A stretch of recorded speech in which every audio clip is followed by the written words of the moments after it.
Hello viewers, in today's session we will discuss the term clause. So, what is a clause? We know that a sentence is made up of a subject and predicate, and a predicate should have a verb and or object and or complement. So, for example, if you take the sentence, Hyderabad is a big city. So, the sentence is about Hyderabad. So, Hyderabad is the subject. And what do we know about Hyderabad? Hyderabad is a big city. So, is a big city is predicate. So, basically a sentence can be divided into two parts, subject and predicate. And normally predicate begins with the verb. So, here is and complement that tells us about the subject, that completes the meaning of the subject. If I say Hyderabad is, we don't get the meaning. So, Hyderabad is a big city. So, a big city is complement. Let us see the second sentence.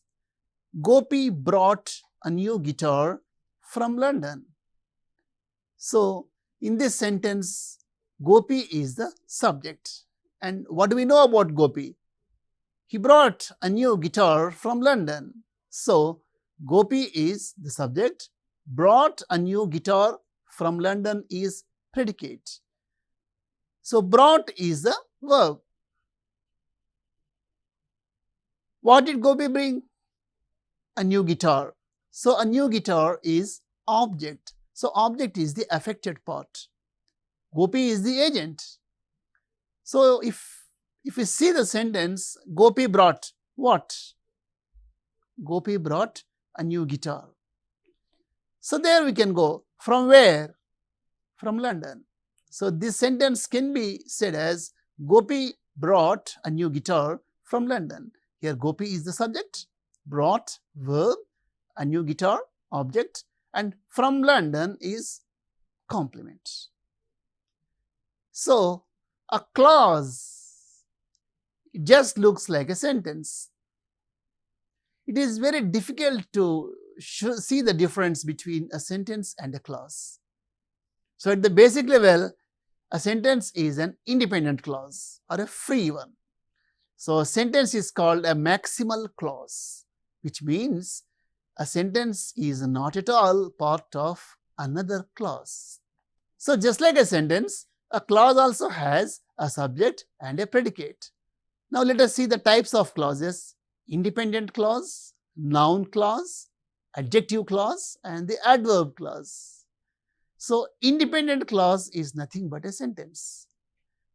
It doesn't depend on other clause. For example, the earth is round. It is an independent clause or a sentence. When two independent clauses are combined with the coordinating conjunction such as and, or, but, yet, so, they make a compound sentence. If you see this, he completed the work and went to bed. It is the total sentence where we can find two independent clauses. He completed the work and he went to bed. These two clauses are linked by the coordinating conjunction and. This sentence has two independent clauses are linked by a coordinating conjunction. So, it is a compound sentence. And let us see a noun clause. A noun clause acts as a noun, sometimes as the subject of the sentence. So, if you see, how he speaks is unpredictable. Here, how he speaks is the noun clause. Whoever answers this question will be rewarded. Here also, whoever answers this question is functions as the subject of the sentence, just like a noun. So, it is also a noun clause. So, an adjective clause, it works just like an adjective. It modifies a noun or a pronoun, just like an adjective. You can see, the umbrella which has a broken handle is mine. Which has a broken handle. It modifies its antecedent the umbrella. So, the umbrella which has a broken handle is mine. Here, which has a broken handle is an adjective clause. He told me a story that was not true. Here, that was not true is about the story. So, he told me a story that was not true is a sentence in which we will find an adjective clause. That was not true. And adverb clause. An adverb clause refers to a point of time. It answers the question when. After he went home, we had lunch. You can see after he went home, we had lunch. When did we have lunch? After he went home. So, after he went home is an adverb clause. An adverb clause refers to place. I will come wherever you go. So, wherever you go is an adverb clause. An adverb clause of reason. We stopped the match because it started raining. It started raining is an adverb clause. An adverb clause of purpose. We eat so that we may live. An adverb clause of comparison. He is older than he looks. Here, he looks is the adverb clause. An adverb clause of condition. If you work hard, you will succeed. So, you work hard is the adverb clause which is linked by if. An adverb clause of concession. Though I am poor, I am honest. An adverb clause of consequence. He is so friendly that we like him. So, in all these sentences, we have seen a main clause as well as an adverb clause. An adverb clause functions as the subordinating clause. So, when we have a main clause and subordinative clause in a sentence, it is a complex sentence and the linker is called subordinative conjunction. And here, non-finite clause, the difference between finite and non-finite clause are, a non-finite clause is not marked for tense. Finite clauses we know they are marked for tense. And examples for non-finite clauses are infinitive or to infinitive. We say, I want to leave this place. So, here to leave is a non-finite clause. Let us see the sentences. I want to leave this place. I wanted to leave this place. I may want to leave this place. In all these examples, the non-finite clause to leave remains unchanged. And another non-finite clause is inform or participle clauses. I like singing songs. I liked singing songs. So, singing songs is a participle clause or ing that has ing form at the beginning, and it is not at all marked for tense. And we have already stated coordination and subordination. Coordination refers to combining two words, phrases or clauses of equal rank. In a compound sentence will have two coordinate clauses. And cumulative coordination, he is clever and strong, and we are adding more than one quality. He is clever and he is strong. We can say he is clever and strong. They are good as well as friendly. And here the thief not only robbed the house but also broke all the windows. So, in cumulative coordination, we keep adding the information. And adversative coordination or contrast. It was dark, but we continued our journey. He is rich, still he is unhappy.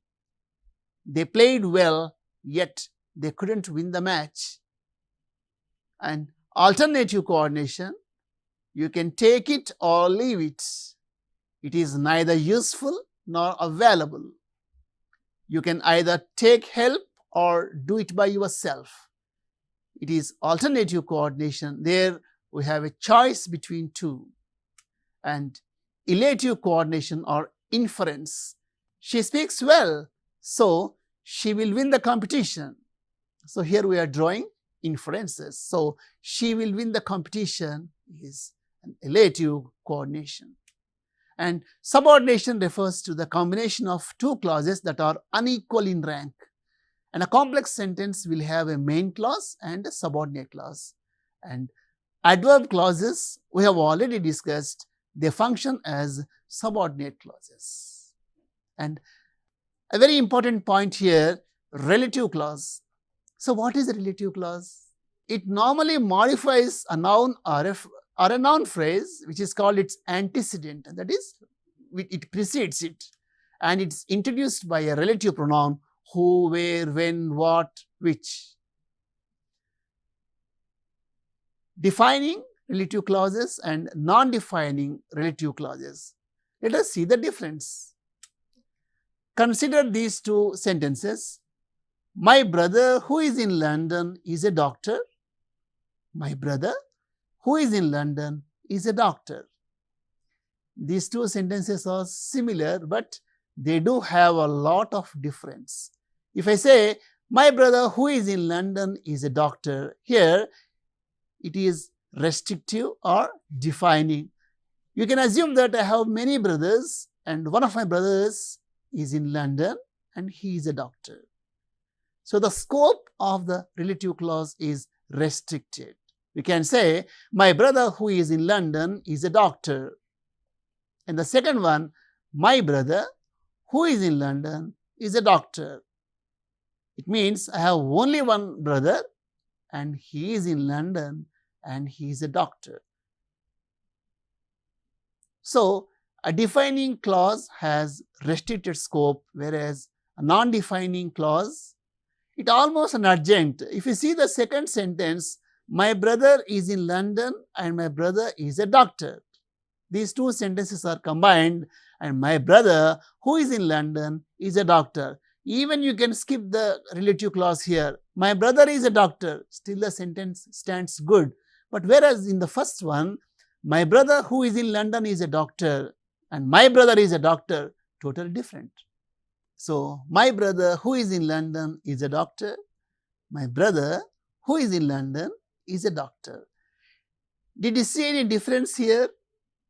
A defining relative clause is not separated by commas, whereas a non-defining relative clause is separated by commas within a sentence.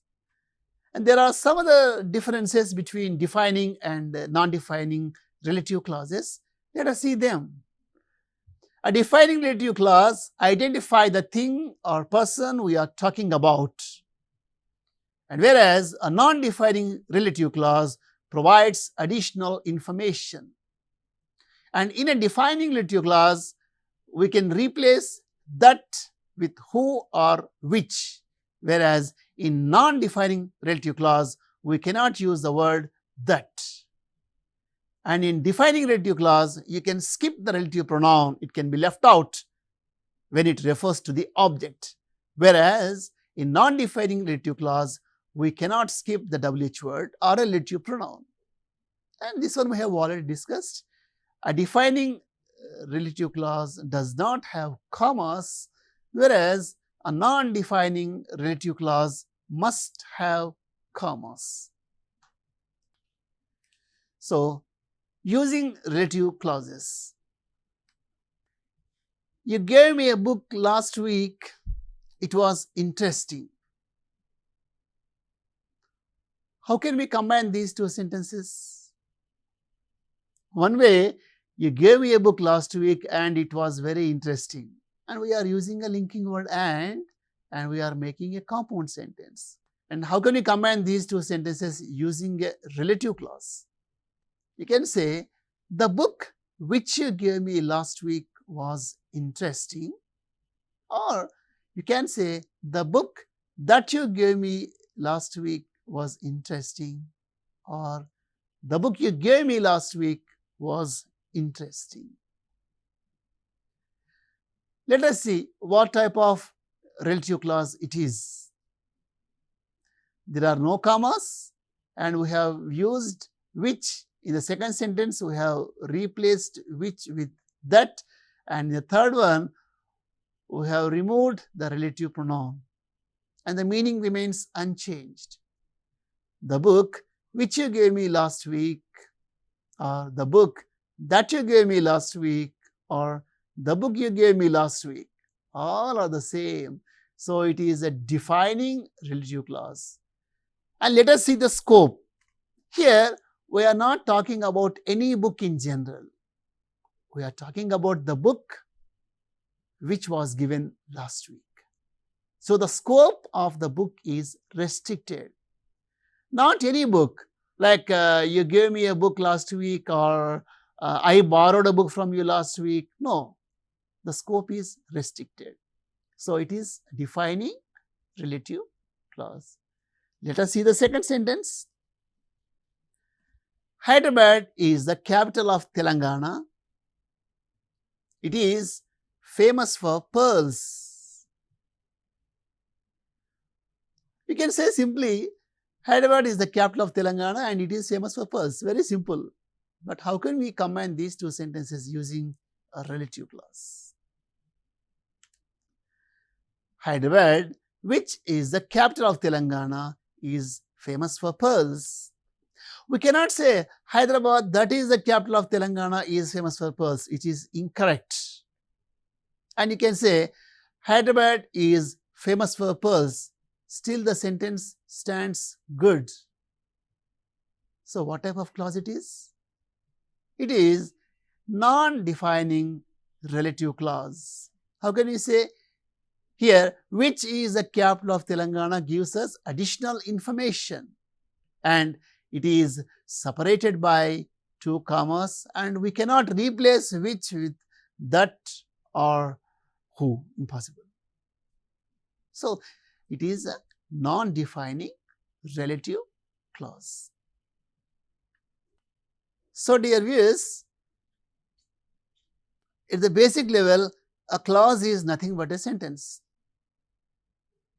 An independent clause is just like a sentence. But we have already said a sentence may have clauses, but a clause may not have sentences. The similarity between a sentence and a clause is both the sentence as well as a clause have the subject and predicate. And how we link the clauses, that is very important. When we link the clauses with a coordinating conjunction, that means if the clauses are considered equal in rank, they are coordinating clauses, and we use a coordinating conjunction like and, or, but, yet, so, therefore. And when you come to subordination, every time subordinative clause, that is always, we call it dependent clause, that always depends on the main clause. For example, when the sun rose, the fog disappeared. If you take this sentence, what is the main clause here? The fog disappeared. Immediately, when did the fog disappear? When the sun rose. So, when the sun rose, the fog disappeared. It is a complex sentence in which we will find the fog disappeared is the main clause. That is the main event, and the sun rose is a dependent clause and it is linked by the word when. So, the sun rose is a subordinating clause, and when the sun rose, the fog disappeared is a complex sentence. And another example is, although they played well, they did not win the match. So what is the main event here? They did not win the match. So what is the concession there? Although they played well. So one way you can skip the subordinative clause. The main event remains undisturbed. They did not win the match. Still it is a good one. Although they played well, they did not win the match. So we have looked into different types of adverb clauses, and almost all the adverb clauses function like subordinating clauses. And we will find adverb clauses in complex sentences. And a very important thing is relative clauses. We have stated them defining as well as non-defining. They are not interchangeable. A defining clause always has restricted scope, whereas a non-defining clause, it almost gives us additional information, and in a sentence we can skip non-defining relative clause. It works good. And a noun clause, it works like a noun. That means it is in the position of a noun or the subject, or even sometimes as a complement, you can say.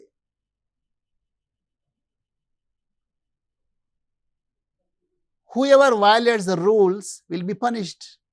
If you take this sentence, whoever violates the rules, it is a noun clause, will be punished. So in a sentence, we will find subject and predicate, and the functional labels are subject, verb, object and complement. They are functional labels. They tell us what is the function of the element. And the formal labels, we know the parts of speech. Sometimes a noun can be a subject or an object or a complement. And in a clause, we will find subject and a verb, which is obligatory. Consider these examples. Honesty is the best policy. It is an independent clause. And how will we see? Here, honesty is the subject and is the best policy is the predicate. It is a sentence, you can say, or an independent clause. All that glitters is not gold. So here, that glitters, it has its antecedent. You can say all which glitters is not gold, you can say. So that glitters is it refers to all, and all that glitters. It is a subordinative clause and it is a complex sentence. And I know where you live.